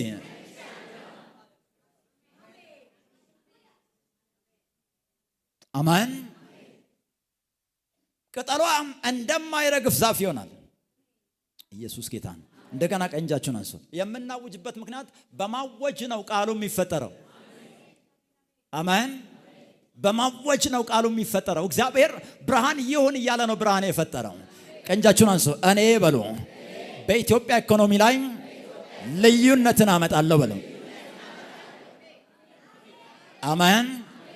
በስራችሁ በንግዳችሁ አማካይነት ኢኮኖሚው ላይ ልዩነትን የምትፈጥሩ ትሆናላችሁ። በኢየሱስም ኢኮኖሚው ላይ ልዩነትን የምትፈጥሩ ትሆናላችሁ። እዚህ እግዚአብሔር አሁን ገበያችሁ ይጨምራል እያለ አይደለም ያለው። አሜን። በአገር ደረጃ ተጽዕኖን የሚፈጥር አይነት ቢዝነስ ይኖራቸዋል እያለ በዛው ልክ እግዚአብሔር ከፍ ያደርጋቸዋል። በዛው ልክ እግዚአብሔር ያልቃቸዋል። በዛው ልክ እግዚአብሔር ታላቅ ያደርጋቸዋል። እዛ የሚሰራውም ሁሉ ይከናወንለታል። አሜን። የሚሰራው ሁሉ ምን ይላል? ይከናወንለታል። whatsoever he does shall prosper። የሚያደርገው ነገር ሁሉ ይበለጽግለታል፣ ይፈነዳል። የጥርመሳ ልምምድ ይሆናል። ድንበሮችን ይሻገራል። እየጸለይኩላችሁ ነው። በእውነት እንግዲህ እንዴት አድርጌ እንደምነግራችሁ አላውቅም። እግዚአብሔር ይሄንን ብሎኝ ነው የምላችሁ። አሜን። ፍንዳታዎች ይሆናሉ። አሜን። እና እግዚአብሔር ታላላቅ ንግዶች በአገር ደረጃ ከአገርም አልፎ ታላላቅ የሆኑ ቢዝነሶች ከዚህ ጉባኤ ይነሳሉ ብሎኛል። አሜን። በጣም ብዙ ሰዎችን ቀጥሮ የሚያሰሩ፣ ለብዙዎች ጥላ የሚሆኑ፣ ለብዙዎች ማረፊያ የሚሆኑ፣ ለብዙዎች በማዕዳቸው ላይ እንጀራን ምግብ የሚያስቀምጡ ታላላቅ ሰዎች ከዚህ ጉባኤ ይነሳሉ። እስያን ሰው እኔ የእግዚአብሔር ወኪል ነኝ ይበል እስቲ። ኢሳይያስ ምዕራፍ 60 ቁጥር 5 እና 6 ኢሳይያስ ምዕራፍ 60 ቁጥር 5 እና 6 ቁጥር 9 እንደዚሁም ቁጥር 11 እናያለን። በዚያን ጊዜ የባህሩ በረከት ወደ አንቺ ስለሚመለስ አሜን አትሉም? የአሕዛብን ብልጽግና ወደ አንቺ ስለሚመጣ አይተሽ ደስ ይልሻል፣ ልብሽም ይደነቃል፣ ይሰፋማል። የግመሎች ብዛት የሚዲያምና የጌፌር ግመሎች ይሸፍኑሻል። አሜን። ይሄ ማለት አሁን በእኛ የተለያዩ ሀገር መኪኖች ማለት ነው። የቻይና፣ የጃፓን፣ የጀርመን፣ የአሜሪካ ምናምን ማለት ነው። አሜን። ተሳቢዎችም አሉት። አሜን። ወርቅና ዕጣን ያመጣሉ አለ። ያው ተሳቢ ማለት ነው። የእግዚአብሔርን ምስጋና ያወራሉ አለ። ቁጥር 9 ላይ እርሱ አክብሮሻልና ለአምላክሽ ለእግዚአብሔር ስምና ለእስራኤል ቅዱስ ልጆችሽን ከሩቅም ከነርሱ ጋርም ብራቸውና ወርቃቸውን ያመጡ ዘንድ ደሴቶች፣ የተርሴስ መርከቦች አስቀድመው ይጠባበቁኛል አለ። ከውጭ ሀገር ሀብት ሲጎርፍላቸው ያለው፣ ገንዘብ ሲመጣላቸው ያለው፣ የንግድ ኮንታክቶችን እግዚአብሔር ሲሰጣቸው ያለው። ቁጥር 11 በሮችም ሁል ጊዜ ይከፈታሉ። ሰዎች የአሕዛብን ብልጽግና የተማረኩትንም ነገስታቶቻቸውንም ወደ አንቺ ያመጡ ዘንድ ሌሊትና ቀን አይዘጉም። ይሄኛው ስፔሲፊካሊ ለሆነ ሰው ነው። እግዚአብሔር ቀንም ሌሊትም የማይዘጋ ቢዝነስ ይሰጣቸዋል። አሜን። 24 ሰዓት የሚሰራ ቢዝነስ፣ በሽፍት የሚሰራ ቢዝነስ ያመነሳል። ለሁላችሁም አይደለም። አሜን። በሽፍት ታሰራላችሁ። አሜን። 11 ሰዓት ሆኗል ብላችሁ ዘግታችሁ ማትሄዱት ማለት ነው። 2 ሰዓት ነው የሥራ መግቢያ ነው የሚባል ያልሆነ ማለት ነው። ቀንና ሌሊት ምን አይሉም? የእግዚአብሔር ቃል ነው። አሜን። 24 ሰዓት ሙሉ የሚሰራ አንዳንዶች አላችሁ። በጌታ በኢየሱስም የመንግስትን አሰራር የምታስቀይሩ ትሆናላችሁ። የኢትዮጵያ መንግስት አሰራርን ከናንተ ኮፒ የሚያደርግ ሰዎች እዚህ ያላችሁ። አሜን። እዚህ እግዚአብሔር ታላላቅ ቢዝነሶች ይነሳሉ እያለን ያለው። ምናልባት አሁን ምንም እየሆነ ላይ ይመስል ይችላል፣ ግን ወደ ታች ስር እየሰደድን ያለ ነው። አሁን በተለይ 3 ወር ስር የምንሰድበት ጊዜ ነው። ካፓሲቲ የምንገነባበት ጊዜ ነው። አቅም የምንገነባበት ጊዜ ነው። እና መገለጽ ጀምር መሸከም እንድንችል ማለት ነው። ክብር ለኢየሱስ ይሁን። እግዚአብሔር አምላካችን ቃል ኪዳንን የሚጠብቅ አምላክ ነው። ቃል ኪዳንን የሚጠብቅ አምላክ ነው። መዝሙር 89 ቁጥር 34 ኪዳኔን አላረክስም ከከንፈር የሚወጣውን ቃል አልለውጥም አለ እግዚአብሔር። ቃል ኪዳኑን አስመልክቶ ብርሃን ያስፈልገናል፣ መረዳት ያስፈልገናል። ዳንኤል 11 ቁጥር 32 ላይ አምላካቸውን የሚያውቁ ይበረታሉ ያደርጋሉም አለ። ይበረታሉ ያደርጋሉ። ሰው እግዚአብሔር በዚህ ምድር ላይ የሱ ወኪሎችን ይፈልጋል። አሜን። በሱ ደረጃ የሆኑ ግዙፍ የሆኑ ወኪሎችን በዚህ ምድር ላይ እግዚአብሔር ይፈልጋል። ቃል ኪዳኑን መገለጥ ካላገኘን ግን የህይወት ታሪካችን ለውጥ አስመልክቶ ትግል ብቻ ነው የሚሆነው። ሆሴዕ ምዕራፍ 4 ቁጥር 6 ላይ ሆሴዕ 4:6 ህዝቤ ዕውቀት ከማጣቱ የተነሳ ጠፍቷል። ህዝቤ ዕውቀት ማጣት ነው በንግድም በስራም ሰዎች እንዲሰቃዩ የሚያደርጋቸው። ቀጥሎ የምናያቸው ነጥቦችን በደንብ መያዝ ከቻላችሁ ንግዳችሁ እንደገና ትንሣኤ ይሆንለታል። ክብር ለኢየሱስ ይሁን። ኢሳይያስ ምዕራፍ 3 ቁጥር 10 ኢሳይያስ 3:10 ይሄንን በጥሩ ልብ እንድታውጁ እፈልጋለሁ። እንደዚህ አለ፣ የሥራቸውን ፍሬ ይበላሉና ጻድቁን መልካም ይሆንልሃል በሉት አለ። አጠገባችሁ ያለውን ሰው መልካም ይሆንልሃል በሉት። በደንብ አውጁለት። አሜን። እንደገና እንዲህ በሉት፣ ጻድቅ በሉት። የእጆቹን ሥራ ፍሬ እንዲበላ እንጂ እንዲለምን አልተፈጠረም በሉ። እንዲበደር አልተፈጠረም በሉ። አሜን። ጻድቅ እግዚአብሔር የወሰነው ይሄንን ነው። እዚህ ዛሬ በየትኛውም ሕይወታችሁ አቅጣጫ ላይ እጥረት ያለባችሁ፣ ዕዳ ያለባችሁ ዕዳው ሲሰረዝ ያለው እጥረቱ በሞላ በኢየሱስ ማ ያለው የጎደለው ነገር ሲሞላላችሁ በኢየሱስ ማ ያለው። አሜን። እዚህ አሁን አቋም ትይዛለህ ማለት ነው። ይሄ እኮ የጸና ቃል ነው። ሰማይና ምድር ያልፋል እንጂ ቃሌ አያልፍም ማለት። እዚህ ጻድቅ መልካም ይሆንለታል። በኢየሱስም መልካም ያልሆነ ነገር ሁሉ ከሕይወታችሁ ላይ ዛሬ ተሽሯል። ዛሬ በኢየሱስም ተሽሯል። ክብር ለኢየሱስ ይሁን። ታዲያ ምን ማድረግ አለብን? ቁልፎችን ፈጠን ብዬ ነው የምነግራችሁ። አንደኛው ራእይና ምሪት ይኑራችሁ። ጥርመሳን መለማመድ ከፈለጋችሁ የራእይ ሰው ሁኑ፣ የእይታ ሰው ሁኑ። እግዚአብሔር የተናገራችሁትን ስራ የምትሰሩ፣ እግዚአብሔር ያዘዛውን ስራ የምትሰሩ ሰዎች ነው። ምን አይነት ናቸው የራእይና የምሪት ሰዎች ካላችሁ ዘፍጥረት 13 ከቁጥር 14 እስከ 15 ማየት ትችላላችሁ። ዘፍጥረት 13 ከ14 እስከ 15 የራእይ ሰዎች ራስ ወዳዶች አይደሉም። የራእይ ሰዎች የህዝብ ሰዎች ናቸው። የትውልድ ሰዎች ናቸው። የሺዎች ሰዎች ናቸው። ሁሌም የሚያዩት የሚያስቡት ብዙዎችን ነው። የራሳቸውን ጥቅም ብቻ የሚያስቀድሙ አይደሉም። እኔ ለኔ የሚሉ አይደሉም። እዚህ ጥርመሳን ከፈለጋችሁ ሁልጊዜም የራእይ የምሪ ሰዎች፣ የእግዚአብሔርን ድምጽ የምትሰሙ ሰዎች ነው። የዛን ጊዜ እግዚአብሔር ምንጮችን ይከፍትላቸዋል። እንደ ያዕቆብ ጥርመሳችሁ ከየት እንደሚመጣ እግዚአብሔር ያስተምራቸዋል። አንድ ጊዜ አንድ እህት ወንጌል ትመሰክር ነበር እና በቢዝነሷ እግዚአብሔር ጥርመሳን እንዲሰጣት ታምን ነበረ። እዛ እግዚአብሔር እንደዚህ አላት፣ አሁን ገበያ ሂጂና የልብሶችን ገዝተሽ ለአዳዲስ ሰዎች ትሰጫለሽ አላት እግዚአብሔር። እዛች ሴት ገበያ ሄዳ እቃውን ልብሶቹን ገዝታ ወደ ቤት ከመጣች በኋላ እግዚአብሔር ኪሶቹን ፈትሺ አላት። ክብር ለኢየሱስ ይሁን። ኪሶች ሲፈተሽ ከአንዱ ኪስ ውስጥ ዳያመንድ ተገኘ። አሜን አትሉም? ሃሌሉያ አሜን። በቃ ያም ጥርመሳውን ከፈተላት ማለት የምሪት ሰው መሆን፣ የአቅጣጫ ሰው መሆን። አሜን። ያዕቆብን በትር ላጣል። እግዚአብሔር ሳይንስ ያውቃል። ንግድ እንዴት እንደሚሰራ ያውቃል እግዚአብሔር። አሜን። ነገሮች እንዴት እንደሚባዙ ያውቃል እግዚአብሔር። እንዴት የት መነገድ እንዳለባችሁ፣ ምን መነገድ እንዳለባችሁ፣ የት መስሪያ ቤት መስራት እንዳለባችሁ እግዚአብሔር ያውቃል። እግዚአብሔር ሰዎችንም ከሰዎች ጋር ያገናኛል። አሜን። ፍጻሜያችሁን የሚያግዙ ሰዎችንም እግዚአብሔር ያገናኛቸዋል። ገና እናንተ የራእይና የምሪት ሰው መሆን አለባችሁ። የራእይና የምሪት ሰዎች እጃቸው ያገኘውን ነገር ሁሉ በደንብ የሚሰሩ ናቸው። ትጉ ናቸው። ሰነፍ አይደሉም። በጣም ይተጋሉ። ይሄንን እንደ ምክር ልበላችሁ። የምትፈልጉት ቦታ እስክትደርሱ ድረስ ባላችሁበት ቦታ በታማኝነትና በትጋት ስሩ። የትም ይሁን አሁን ያላችሁት ባላችሁበት ቦታ በትጋትና በታማኝነት ስሩ። ሉቃስ 16 ከቁጥር 10 እስከ 12 ቤተ መንግስት እስክትገቡ ድረስ በጎችን በደንብ ጠብቁ።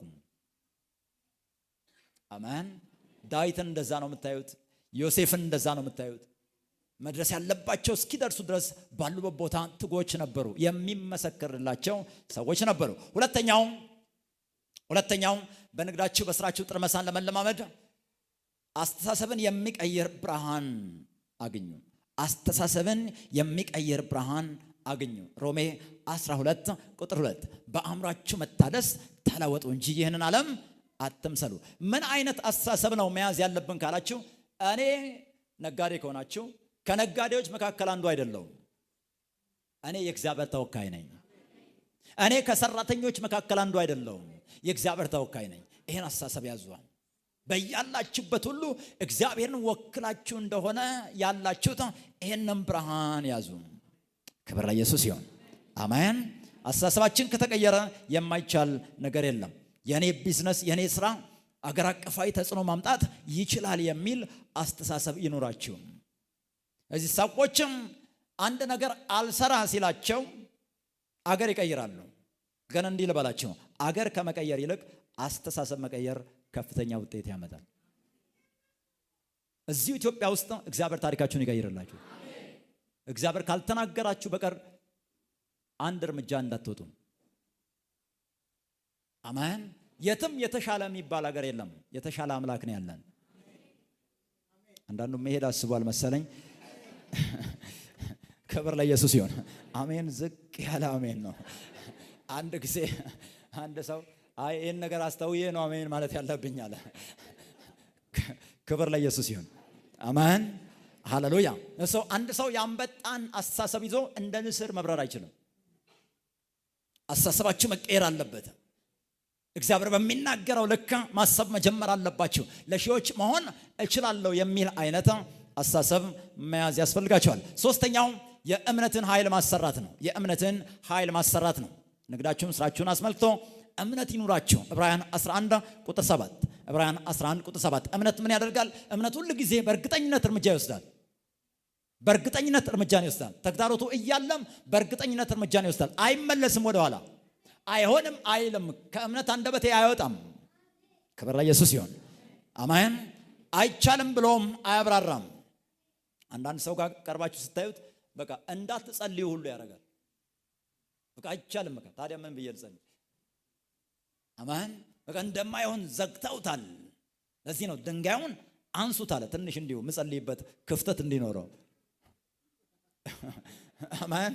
በቃ ድንጋዩን አንሱታል። እስቲ ትንሽ ክፍተት ስጡኛል። የሆነ ነገር እንዲሁ ብርሃን እንዳለ ትንሽ አሳየኝ። እስቲ ትንሽ መረዳት እንዳለ እንኳን የሆነ ነገር አሳየኛል። አለበለዚያ እኔ ኢየሱስ በሆነ እንኳን ድንጋይ ተቀርቅሮ እያለ ማስነሳት አልችልም። እናንዳንዱ በቃ ድፍን ያደርገዋል። በዚህ ጋር ብትመጡ ዘግቶታል፣ በዛኛው በኩል ብትመጡ ዘግቶታል። ምንም በቃ በዛ ጋር ስትመጡ የትም ጋር መግቢያ የለም። ስለዚህ እግዚአብሔር ወይ ጣልቃ ግባ ብለን መተው ነው። ጌታ ይባረክ። አሜን። የእምነት ሰው አይቻልም አይልም። እዚህ ያን የተሰማራችበትን አቅጣጫ አስመልክቶ ምንም ያክል የከፋ ቢሆን እግዚአብሔር ቅጠሉ አይረግፍም ማለት ዘመኑ እንዴትም ይሆናል። ጥርመሳን የሚሰጥ እግዚአብሔር ነው። ለእግዚአብሔር የማይቻል ነገር የለም። ባለፈው እያልኳቸው ነበር። ያቺ ማርታ የተባለችው ለኢየሱስ ነው እኮ ይሸታል እያለች ያለችው። ለአንተም አይቻልም እያለችው ነው። አንተም አትችልም እያለችው ነው። ለአንተም ረፍዶባል እያለችው ነው። እንደዛ አይነት ሰዎች እንዳንሆን መጠንቀቅ አለብን። ኢየሱስ ጌታ ነው። ለዚህ ነው ኖህ ዕብራውያን 11:7 ላይ በቃ በእምነት ተንቀሳቀሳለ። ስትሬንች የሆነ መርከብ ለመስራት ተሰርቶ የማይታወቅ መርከብ ለመስራት ተንቀሳቀሰ። አሜን። አጠገባችሁ ያለው ሰው ተቃራኒ የሚያወራ ከሆነ ዝም በለ ማለት አለባችሁ። ክብር ለኢየሱስ ይሁን። ባለፈው ሳውንድ ሲስተም እየሰራ ያለው ልጅ ይሄ አቧራው በቃ ከጥቂት ጊዜ በኋላ ጸጥ ያደርገዋል ብዬ አምናለሁ አለ። እንደዛ አትመን አልኩት። እስካሁን ድረስ ጸጥ ሳይል ቆይቷል። እያወራ ይቀጥላል። አሜን። እንዲህ አይነት ነገር ሰምታችሁ ዝም አትሉም። ማንም መጥቶ እናንተ ላይ የሆነ ነገር ሲያውጅ ዝም ማለት ከክፋት አይደለም። ልጁ ሙያውን ነው የሚያወራው። እዚህ ነው ሐኪሞችም ይሁኑ ማናቸውም ይሁኑ ተቃራኒ ሲያወሩባችሁ ተቀብላችሁ ዝም አትበሉ። እዛው ቀልብሱት። ክብር ለኢየሱስ ይሁን። አሜን አትሉም? ኢየሱስን አምኜ ቢሆን ኖሮ ዛሬ ወይ ሌላ ነበር ታሪኮ የሚሆነው። ጌታ ይባረክ። አራተኛ እና የመጨረሻ ለዛሬ የመጨረሻ መንግስቱን ማስቀደም፣ የእግዚአብሔር መንግስት ማስቀደም። ማቴዎስ 6:33 ንግዳችሁ ስራችሁ ላይ ጥርመሳ እንዲሆን የምትፈልጉ ከሆነ ሁል ጊዜ የእግዚአብሔርን መንግስት የምታስቀድሙ ሁኑ። ክርስቶስን በህይወታችሁ ላይ ቅድሚያ ካደረጋችሁ በህይወት መጨረሻ ልትሆኑ አትችሉም። በሁሉ ነገራችሁ ክርስቶስ ከላይ ከሆነ ክርስቶስ ከፊት ከሆነ ሁሌ እሱን የምታስቀድሙ ከሆነ በተሰማራችሁበት ነገር የመጨረሻ ልትሆኑ አትችሉም። አስቀድማችሁ የእግዚአብሔር መንግስት ጽድቁን ፈልጉ፣ ሌላ ሁሉ ይጨመርላችኋል። ሉቃስ ምዕራፍ 5 ከ1 እስከ 8 ላይ ጴጥሮስን ታዩታላችሁ። ጴጥሮስ ቅድሚያ ለኢየሱስ ሰጠ። እየታገለ የነበረ ቢሆንም ለኢየሱስ ቅድሚያ ሲሰጥ ኢየሱስ ጥርመሳን ሲሰጠው እንመለከታለን። ለአንድ ሰው ዛሬ ጸልያለሁ። በጌታ በኢየሱስም ከንቱ ድካም ከሕይወታችሁ ላይ መጨረሻ ሆነዋል። ከንቱ ድካም ከሕይወታችሁ ላይ መጨረሻ ሆነዋል። ሰው እግዚአብሔር አንዱ የሚያደርገው ምንም ይሁን በተሰማራችሁበት አቅጣጫ እንዲሁ እንድትለፉ ያደረጉ እርግማኖች ሊሆኑ ይችላሉ፣ ክፉ ንግርቶች፣ ክፉ ግንኙነቶች ሊሆኑ ይችላሉ። ዛሬ እግዚአብሔር ይቀለብሳቸዋል። ዛሬ መጨረሻቸው ይሆናል። ከዚህ በኋላ ጥርመሳን መለማመድ ይሆንላቸዋል። ሁላችሁም እግሮቻችሁ ተነሱ። ሃሌሉያ አሜን። ስንቶች የመገናኛ ነጥቦችን ይዛቸዋል? የያዛችሁ ወደ ላይ ከፍ አድርጉና ከኔ ጋር አብረን ይህን ጸሎት እንጸልያለን። ዘዳግም ምዕራፍ 2 ቁጥር 3 ላይ ይህንን ተራራ መዞር ይበቃቸዋል። ለሲያን ሰው ይህንን ተራራ መዞር ይበቃኛል ይበል። እዚህ ጉባኤ ውስጥ ጥቂት ሰው ብቻ ነው ያለው። በደንብ አውጁላችሁ። እንደገና አውጁ ለመጨረሻ ጊዜ። በአንድ ስፍራ መርጋት መጨረሻው ይሆን በሉ እስኪ። እንቅፋቶች መጨረሻቸው ይሆን በሉ እስኪ።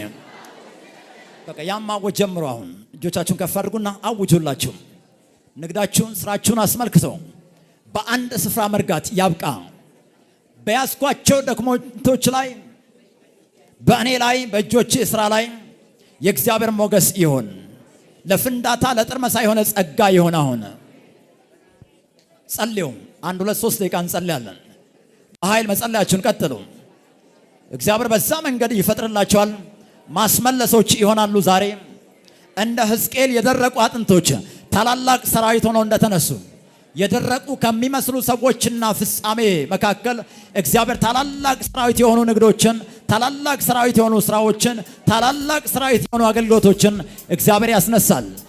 አገር አቀፍ የሆኑ ዓለም አቀፍ የሆኑ ንግዶች ይነሳሉ። አውጁ። ያንን የተከፈቱ በሮችን አውጁ። ማስመለስን አውጁ። እግዚአብሔር ፍጻሜያችን የሚያግዙ ሰዎችን ያገናኛቸዋል። የቢዝነስ ኮንታክቶችን እግዚአብሔር ያገናኛቸዋል። ዓለም አቀፍ የሆኑ ሰዎችን፣ ዓለም አቀፍ የሆኑ ተቋማትን፣ ዓለም አቀፍ የሆኑ ደንበኞችን እግዚአብሔር ያገናኛቸዋል። አብረው የሚሰሩ ሰዎችን እግዚአብሔር ያገናኛቸዋል። ጥርመሳን አውጁ በላያችሁ ላይ። ፍንዳታን አውጁ በላያችሁ ላይ። መከናወንን አውጁ በላያችሁ ላይ። መረከብን አውጁ በላያችሁ ላይ። ከንቱ ድካም ያብቃ። ዕዳዎች ይሰረዙ። የሀብት ሽግግሮች ይሆኑ። አቅራቦቶች ይሆኑ። ንግድ ለመጀመር ለሚያስቡ ልቀት ይሁን፣ ብርታት ይሁን፣ ጥበብ ይሁን በኢየሱስም። ላትራሴ ከጳናማ አንድ ሰው በኃይል እየጸለየ ነው ያለው። ዣካፓንትሮሴ ከጳናማ እግዚአብሔር ነው ይሄንን ቀን የቀጠረው። ቃሉን ተቀብለናል። ቃሉ በሕይወታችን ላይ ፍሬን ያፍራ ሆነ በጌታ በኢየሱስም። ይሄንን ተራራ መዞር ይበቃኛል። ተመሳሳይ ሕይወት መኖር ይበቃኛል። ማስመለስ ይሁን። አንዳንዶቻችሁ የሆነ ጊዜ ላይ የነበረ ራእይ ሞቶ ሊሆን ይችላል። የሆነ ጊዜ ላይ የነበረ ሞራል ወድቆ ሊሆን ይችላል። እንደገና መነሳት ይሆናል። እንደገና ማስመለስ ይሆናል። እንደገና ሪቫይቭ ያደርጋል። እንደገና ሕያው ይሆናል በጌታ በኢየሱስም። ሺካባንትሮስ ከጳናማ እግዚአብሔር የጥርመሳን ኃይል እየለቀቀን ያለው፣ የጥርመሳን መንፈስ እየለቀቀን ያለው፣ የጥርመሳን ጸጋ እግዚአብሔር እየለቀቀን ያለው። አንድ ሰው ላይ የጥርመሳ ቅባት እየፈሰሰን ያለው። ጸልዩ። 2 3 ደቂቃ እንጸልያለን። ጸልዩ። እግዚአብሔር የተናገረው ቃል ላይ ቆማችሁ ጸልዩ። ሺዎችን የሚቀጥሩ ሰዎች፣ ለሺዎች የሚተርፉ ሰዎች፣ ለሚሊዮኖች የሚሆኑ ሰዎች ከመካከላችን ይነሳሉ። አምላኬን አምነዋለሁ፣ ሲናገረኝ አውቀዋለሁ፣ ሲናገረኝ እሰማዋለሁ፣ የተናገረኝን ሲያደርግ አይቻለሁ። መጸለያችንን እንቀጥላለን። ከተፈጥሮ በላይ የሆነ ጥርመሳን አውጁ። በእናንተ ላይ፣ በእጆቻችሁ ስራ ላይ፣ በመገናኛ ነጥቦቻችሁ ላይ በጌታ በኢየሱስ ስም።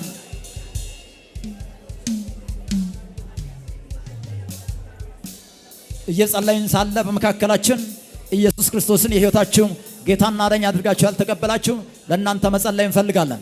ሌሎቻችሁ አገርን ዳሱ። ኢትዮጵያን እየዳሰሳችሁ ጸልዩ። ድንበሮችን እየተሻገራችሁ ጸልዩ። ውረሱ። አሁን ተቀበሉ። አሁን ተረከቡ። አሁን እንደዛ ነው። ምድሪቱን ሰጥቻለሁ አለ እግዚአብሔር። ጌታን መቀበል እፈልጋለሁ፣ ንስሐ መግባት እፈልጋለሁ የምትሉ እንዲህ አይነት ሰዎች እጃችሁን ከፍ አድርጋችሁ ያሳዩኝ። ጌታን መቀበል እፈልጋለሁ የምትሉ አንደኛው አገልግሎት ላይ ንስሐ ያልገባችሁ አሁን ንስሐ መግባት እፈልጋለሁ የምትሉ እንዲህ አይነት ሰዎች እጃችሁን አንሱ። እጃችሁን ያነሳችሁ ፈጥናችሁ ወደዚህ ወደፊት ነው።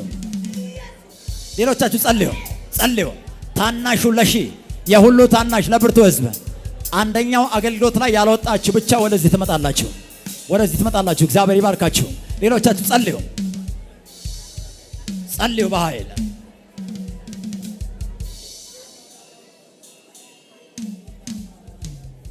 ኑ። ወደዚህ አትፍሩ። ንስሐ እገባለሁ የምትሉ እግዚአብሔር ይባርካችሁ። ሌሎች ጸልዩ፣ አስለቅቁ። አሁን የራሳችሁ የሆነ ንግድ አስለቅቁ። የተያዙ ነገሮችን ሁሉ አስለቅቁ። የጠፉ ነገሮችን ሁሉ አስመልሱ። አሁን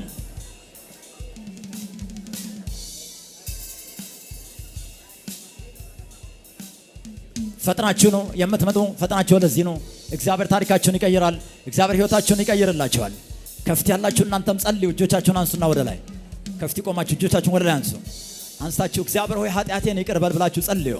ሁለት እጆቻችሁን አንሱ ወደ ላይ። አሜን። ጸልዩ። እግዚአብሔር ይቀበላችኋል። አሁን እግዚአብሔር ይቅርታን ያደርግላችኋል። ምህረትን ያደርግላችኋል። እግዚአብሔር ይቀበላችኋል። አዲስ ጅማሬን ያደርግላችኋል። እግዚአብሔር ሆይ ይቅር በለኝ፣ ኃጢአቴን ይቅር በለኝ፣ እጠበኝ፣ አንጻኝ። እግዚአብሔር ሆይ በመንፈስህ በክርስቶስ ኢየሱስ ደም በቃለ ኃይል አዲስ ሰው አድርገኝ ብላችሁ ጸልዩ። ከማንኛውም ትክክል ካልሆነ መንገድ ዛሬ መልሰኝ በሉ። ሌሎች ጸልዩ። ጉባኤ ላይ ያላችሁ ለራሳችሁ ጸልዩ። ባያችሁት አቅጣጫ አውጁ። የእግዚአብሔርን ድምፅ አንድ ሰው አሁን እየሰማ ነው ያለው።